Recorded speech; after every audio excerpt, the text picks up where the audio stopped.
they're to come. Du centre-ville Trois-Rivières from downtown TR. Salut à vous tous les passionnés, bienvenue à ce Passion Course Express du 28 mai 2025. On débute avec un couple que j'adore. Le couple Nancy Gouin et Daniel Hébert, alors que leur fille d'American Idol, Treble Blue Chip, remporte sa première victoire officielle en carrière à Trois-Rivières, après 3 victoires inscrites sur le circuit régional. Chapeau, Nancy et Daniel avec Treble Blue Chip. Jimmy Joe est suivi de Sister Control et far back loin derrière Madame Panic. 29 et 3 en quart, les opening station, 29 and 3. 2 et 1 à la demi, the first lap, 102 and 1. Un tour à faire, 1 lap to go. Et là, il se mêle à la danse Amour. Vient danser le cha-cha avec ses amis. 5e, 5th, Camille Poo. Au 6e rang, toujours Destiny Road, Sister Control out. Et à la clôture, Wicked Blue Chip. 1:31 et 2 3 quarts, 3 quarters, 1:31 and 2. 29 et 3 de l'autre côté. Et Nancy Gouin veut aller gagner avec Treble Blue Chip. Jimmy Joe toujours à côté. Amoury, 3e turn. Mika Maxon Speed a perdu son spot de trou. Et on vient compléter. Jimmy Joe outside is getting. À la toiture, Treble Blue Chip. Treble Blue Chip. Jimmy Joe. Hey, Amour. Treble Blue Chip de fil en fil. Big upset for the opener. Cette jument de 6 ans brise la glace en 2025. Issue d'une victoire de fil en fil pour sa conductrice, entraîneur propriétaire Nancy Gouin de Saint-Lucien. Groom, palefrenière Anne-Sophie Hébert. Daniel Hébert dans la photo. 2 et 2, 2, 1 and 2. The first lifetime mark. Une première marque à vie pour Treble Blue Chip. Into the stretch and approaches the start. On s'en va à Mohawk Park et je pense pas me tromper en disant que tout le monde ou presque aime les chevaux gris. Allons voir le magnifique poulain de l'écurie Blake McIntosh qui a remporté en fin de semaine à Mohawk un Ontario Sire State Gold doté d'une bourse de 90 000 $. Sterling Choice, un rejeton de Better Than Shader payé seulement 15 000 $ à l'encan Harrisburg, a remporté l'année dernière 282 000 $ de gains en bourse. Sa victoire en fin de semaine, 1,50 et 4 5e avec au guide Billy Davis Jr. Boxer Sealster going to find himself in 4th. Following him is Fubar Bundy, the Fraser Downs invader. Then we have Aquinas Hanover ready for prime time, and at the back is Grin and Wind. Sterling Choice is yet to be headed as they race into the far turn, but here comes a rush from Boxer Sealster, giving cover to Fubar Bundy. Set Shot is back to 3rd, 5th on the inside, Blue Bar, gapped off cover, 3rd over is Aquinas Hanover with ready for prime time, and still at the back is Grin and Wind. It's Sterling Choice looking to go gate to wire. Set Shot is looking for somewhere to go from 2nd with Boxer Sealster to his outside. Fubar Bundy 2nd over, wheeling out to the far outside is Aquinas Hanover. They've yet to reel in Sterling Choice. It's Sterling Choice and Billy Davis Jr. Wah asks for more out of Set Shot. He has room up the inside. Boxer Sealster still there with Blue Bar, but it's Sterling Choice on top. Sterling Choice has looked good the entire mile, never took a challenge. It's going to be Sterling Choice by 3. Sterling Choice over Set Shot, and from the back Aquinas Hanover, 150 and 4. Sterling Choice was bred in Maryland by Winback Farm. Driven to victory tonight by Billy Davis Jr., Sterling Choice is trained in part owned by Blake McIntosh with Ozzie McKay and Tammy Lynn McKay. A gate-to-wire victory for Sterling Choice. He shatters the lifetime mark, completing the mile in a time of 150 and 4 for his 3rd lifetime win. Congratulations to the connections of Sterling Choice. Hold all tickets until race 6 is made official. They'll be behind the gate. Dans une soirée hat-trick pour Patrick à Yonkers, signalons la victoire de Black Tie Bash, le Chapter 7 de Robert Shepard Isabelle Dervaux, qui remporte une 35e victoire en carrière, une victoire ici en 1,56 et 2 5e. Pat Lachance et Black Tie Bash à Yonkers. Back in 3rd is Swiss House on Fire all over the helmet. In the 4th spot is Black Tie Bash, followed in 5th by Creative Ventures. A length and a half back 6th to Papa Doc, and in the trailer in 7th is Love This Bar. The opening quarter went in 28 and 2. They go to the half mile marker. Cal Miles and Shell leads the way, half mile up. in 57-3. They go to three quarters with Cal, Miles, and Shell still in front. On the inside, the last chapter is second. Black Tie Bash, Hooch post over. He now takes second. The last chapter back to third. 3 quarters in 1, 26-1. Around the final turn. Cal, Miles, and Shell leads ahead. Black Tie Bash moves large in second. And the last chapter, he's a place to go in third. Top of the stretch. Cal, Miles, and Shell racing for the challenge of Black Tie Bash. Here's Black Tie Bash on the outside. Cal, Miles, and Shell fighting on, but Black Tie Bash has more to give. Black Tie Bash will win it. The last chapter was second. In the winner's circle for tonight's second race is number 2, Black Tie Bash, owned by Robert Shepard, trained and driven by Pat LaChance. Black Tie Bash is a brown 7-year-old gelding bred by Dan Coons in Kentucky. Sire Chapter 7 out of the Cadaver Mare Daylon. Dapping on the outside, best girl in town. Direction Ottawa maintenant pour voir l'étoile de l'équipe Aurel Harvey fils Marc-André Simoneau, l'une des gagnantes de l'ombre Lucien Bombardier en 2024 à Trois-Rivières. Nouvelle marque à vie à Rideau pour Simply the Best. Ahead of Friar Voltaire, Surratt Hanover is 4th. Then it's back to My Midnight Lover, and trailing by a few lengths is Best Girl in Town. They're single file to the opening quarter, fastest of the night. That's 27-2 for the first panel with a freewheeling You Wait, I'll Go First, living up to the name on the front end, keeping 2 lengths ahead of Simply the Best, tightening up now in second. Breaking the beam, 59 flat at the half, leading by a length and a quarter. Simply the Best is in the pocket. Here comes a sustained first over bid from Surratt Hanover, who is challenging first over from second under tight lines with no racing room inside third. Simply the Best. Second over in fourth now, My Midnight Lover.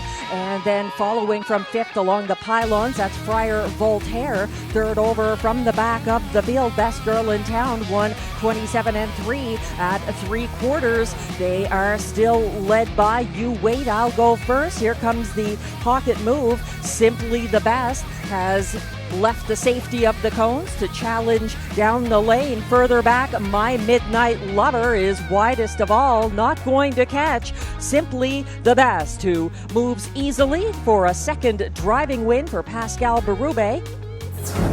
Number 2, Simply the Best.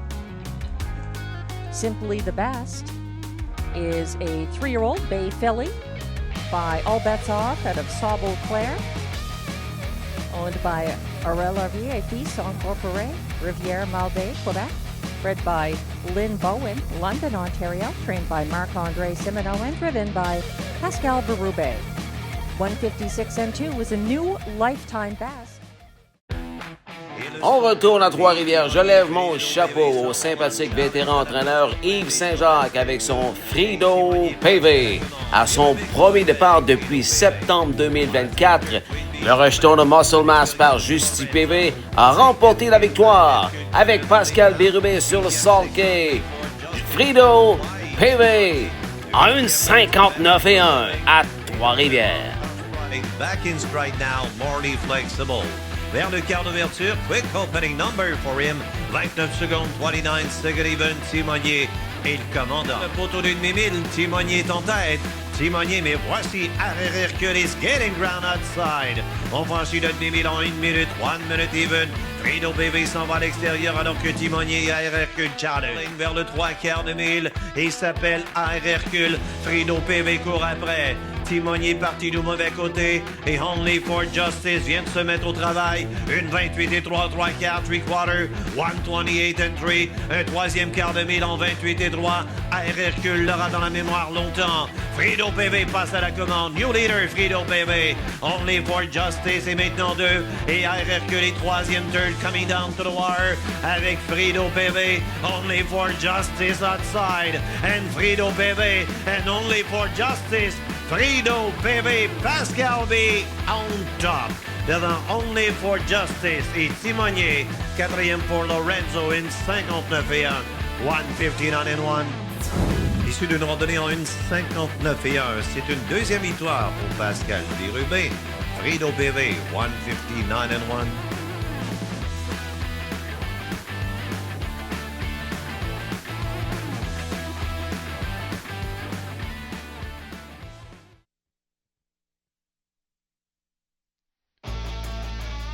Remember the start of the round.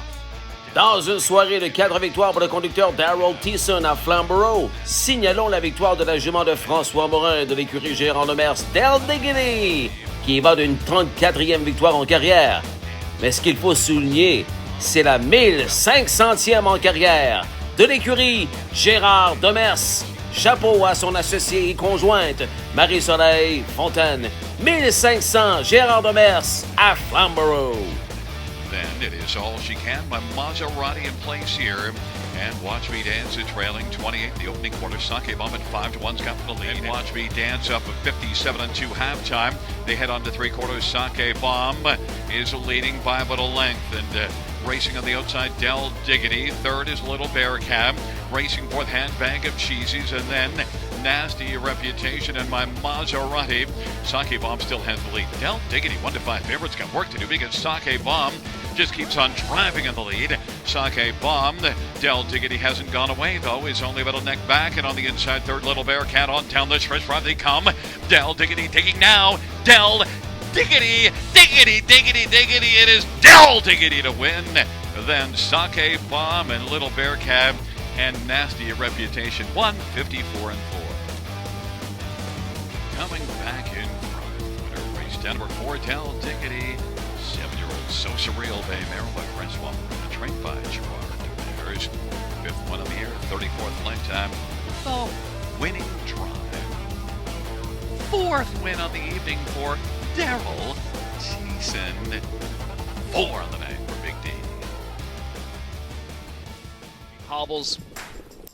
On retourne à Mohawk avec la voix de Chad Rosema, division Ontario Sour State Grassroots, un enjeu de 25 000 $. Est-ce qu'elle était prête, la trotteuse de Jean Mondou de Laval, conduit par Jean-René Plante? Ivy Lynn, 1,54,4, nouvelle marque à vie pour la fille de Green Manalishi. 10 contre 1 au tableau, Jean Tourigny Stable. Félicitations. By Wells Fargo. Next in line is Dealin' in Diamonds, followed by Greenleaf. Dealin' in Diamonds just jumped it off. PL Stevie picks up a spot because of it, as does Longlegs. Opening quarter, 27-4 Ivy Lynn. At 10-1 puts up the speed. Down to the half, and 57-2 is leader Ivy Lynn. Length and a half advantage on Rich Girl. Not passable. I Believe in Angels still fourth. Foxy Amy about 8 off for the lead in fifth. Then it is Wells Fargo, Greenleaf. PL Stevie to the inside, Longlegs, and Dealin' in Diamonds. 3/8 of a mile to go, and out to a 2-length advantage is Ivy Lynn. Here's Jameson, and not passable on the outside to try and mount a challenge. In the pocket, third is Rich Girl. Second over, I Believe in Angels. Third over and swinging wide is Foxy Amy. 126 3/4, and they turn for home. And it is Ivy Lynn on top by 3. Not passable on the outside. Rich Girl trying to mount a challenge. The inside as Wells Fargo. Here's Foxy Amy starting to roll down the center of the track, but she's 6 lengths away. It's Ivy Lynn still going well up top here, and it is Ivy Lynn right down the road at 10-1 in the Monday opener. It's Ivy Lynn for the grassroots score. Foxy Amy was second, then Wells Fargo and Not Passable. 154-4 for Ivy Lynn. It's the 3 Ivy Lynn. 3-year-old Bay filly by Green Manali. She is out of the Yankee Glide Dam. Miriam Mayflower, owned by Jean Modou, trained by Jean Torini. Driven to victory by J.R. Plants. Winning breeder, Stonegate Standardbred Farms Incorporated at Glen Gardner. First of the year in 7 tries in fact for Ivy Lynn. He's now a 3-time winner overall. 154-4, new lifetime mark for the 3 Ivy Lynn.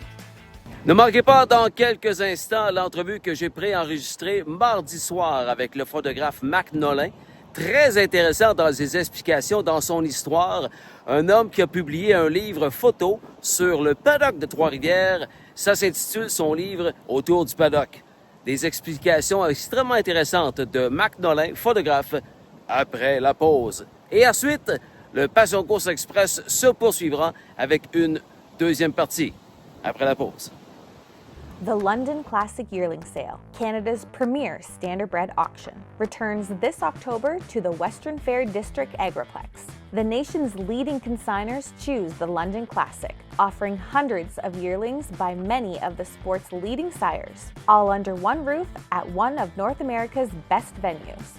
Recent sale graduates include Canada's Rookie Pacing Colt of the Year, Stonebridge Wizard, O'Brien Award finalist Paquette, and O'Brien Award-winning double millionaire Logan Park. The London Classic Yearling Sale, where your dollar goes further and where champions are found. Find out more at londonclassic.ca. Avec son fracassant début de saison, écurie Francis Guillemette Stable se joint à l'équipe de Passion Course. Toute une moyenne UDRS de 491, il est deuxième derrière David Maneri. 41 victoires, deuxième derrière Johnny Collin. 72 podiums en 113 départs. Parmi ses têtes d'affiche, le demi-millionnaire Treasure T. Plus de 100 000 $ de gains en bourse en 2024. Here on the outside, Treasure T. Treasure T. Right on the money to win. Treasure T wins over Refi Spartan General. Very close for fourth. 154-1, 7-1 upset for Treasure T. Treasure T. Le plus riche rejeton de l'étalon Federal Flex avec ses gains de plus de 742 000 $ en carrière. Arrakis. Stretch lead for Arrakis, and Arrakis will prevail. It's Arrakis to win by 4 lengths. Tight for second, a late driving Sailor. Right there with Phoenix. Up for fourth, I got the looks in 153 and 4. It's the Fixer on the inside. Arrakis to the outside. Arrakis and the Fixer. Arrakis racks up the win. The Fixer was second. Then it was Frank's Angel and Esquire 153 and 2. Arrakis. 9-year-old Federal Flex. Brown Gelding and Francis Guillemette. Sans oublier, bien sûr, les succès surprenants de cette acquisition dans un encamp de Amish. Une 52-1 chez Guillemette Stable, Okeanos. He still leads the line. Cameron Hanover trying to get to him, but he can't get past the wheel. It's Okeanos to make it 4 in a row. Second best, Cameron Hanover. Up for third was Heaven Tour Hanover over Phoenix at 153 and 4. Pour le contacter, vous composez le 819-291-2467, écurie Francis Guillemette Stable.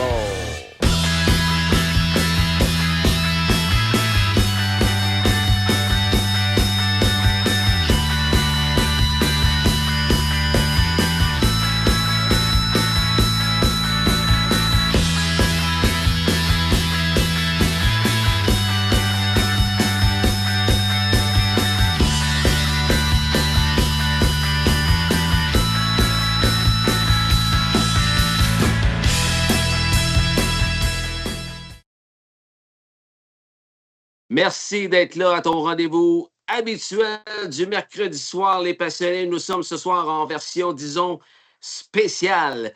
On fait une petite pause concernant le Passion Course Express que tu es en train de regarder parce que j'ai un invité, une entrevue qui a été, dans le fond, enregistrée. Nous sommes présentement mardi le 27. Tu regardes l'entrevue mercredi le 28. Je te l'ai dit lors des Pickpockets dimanche dernier, je ne peux pas être live mercredi soir parce que si tu n'as pas vu ma capsule dimanche passé, j'ai de quoi de bien important ce soir. Je suis au gala méritoire sportif de mon fils Cédric, secondaire 4. Donc, ça fait 3 ans que je ne peux pas manquer ça. C'est vrai que c'est très important pour lui, ce gala-là. Et la moindre des choses, c'est que je sois là. Donc, on y va avec un Passion Course Express et on inclut en plus une portion entrevue avec un bonhomme que tu connais peut-être bien. J'ai un invité à te présenter que tu as peut-être croisé au paddock au cours des derniers mois.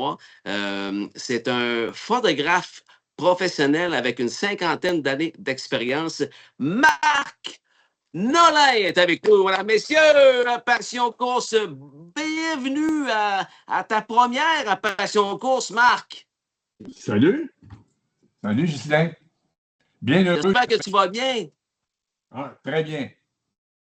J'ai fait exprès, les passionnés, je vous le dis souvent, depuis plus d'1 an, je ne fais plus de pré-entrevue avec mes invités. Je trouve ça bien meilleur lorsque j'apprends en même temps que vous les réponses aux questions de mes invités. On va demander à Marc d'où vient cette idée-là d'avoir fait un livre sur le paddock de l'hippodrome Trois-Rivières. C'est un photographe. Je veux savoir, Marc, tout d'abord, d'où est venue cette idée-là, l'origine du projet de ce super beau livre que tu as fait dans et autour du paddock de l'hippodrome Trois-Rivières, Marc? Oui, Justin, c'est un peu fou comme idée. À Trois-Rivières, il y a une place qui s'appelle le Zénob, qui est un bar très connu, fréquenté par les poètes, entre autres, parce que Trois-Rivières, c'est aussi la capitale mondiale de la poésie. Et ce qui fait qu'à chaque année, il y a une lecture publique qui se fait avec des auteurs de la région. Puis, il y a 2 ans, il y a un auteur qui s'appelle Alexandre Dosti qui est venu lire un texte que lui a écrit parce que lui, il a fréquenté l'hippodrome de Trois-Rivières comme parieur pendant 1 an. 3 saisons complètes. D'ailleurs, son texte s'appelle 3 saisons aux courses. Puis, lui, quand il a fait la lecture de son texte, moi, je ne connaissais absolument rien, ni à l'hippodrome, ni les chevaux. C'était pas un monde inconnu pour moi. J'avais pas d'intérêt non plus. Je ne connaissais pas ça, malgré que je reste à 1 kilomètre de l'hippodrome. Oui. C'était pas un lieu que je fréquentais. Ouais. Et ce texte-là, quand il l'a lu, il est venu me chercher. J'ai eu tout de suite, comme photographe, j'ai tout de suite vu des images. Je me suis dit, ça n'a pas d'allure que cet endroit-là, si près de chez moi, je ne l'ai jamais fréquenté, je ne l'ai jamais vu. Puis, je n'ai jamais vu de photos non plus, ça, dans le sens que, oui, on voit des photos de course, mais ça reste toujours des photos de course. On ne voit pas ce qu'il y a autour, les gens. Il y a tellement autre chose. Et ce qui fait que j'ai voulu aller découvrir à l'intérieur, découvrir ce monde-là. J'ai été chanceux. J'ai eu le courage de cogner à la porte de l'hippodrome. J'ai rencontré les gens de l'hippodrome, puis j'ai présenté mon projet, puis ils l'ont accueilli bras ouverts. Bras ouverts. Puis, ils m'ont ouvert toutes les portes, ils m'ont facilité l'affaire. Et moi, j'avais fait le choix de ne pas m'intéresser au monde des parieurs parce que d'un point de vue photographique, c'est un peu complexe. Photographier des gens que tu ne connais pas. Ben, c'est ça. Là, il y a des lois au Canada, ça devient très complexe. Il faudrait que j'ai des... Est-ce qu'il faut que tu demandes la permission? Ben oui, au Canada, quand tu photographies une personne dans un lieu public, si tu veux le plus... Je pense que oui, hein? Ça prend permission. Là, je me suis plus concentré sur le paddock parce que je me dis le paddock, mais je vais être là pendant une quinzaine de semaines. Les gens vont me voir, ils vont me découvrir, ils vont me poser des questions, je vais leur parler. Ce qui fait que tranquillement, pas vite, il va s'établir un genre de contact. Puis, ça va être plus facile pour moi de faire un travail. Puis c'est quand même ce milieu-là que je voulais découvrir parce que c'est lui qui me fascinait. Qu'est-ce qu'il y a derrière les portes du paddock? C'est quoi qui se passe là? J'avais aucune idée. J'avais juste quelques images j'imaginais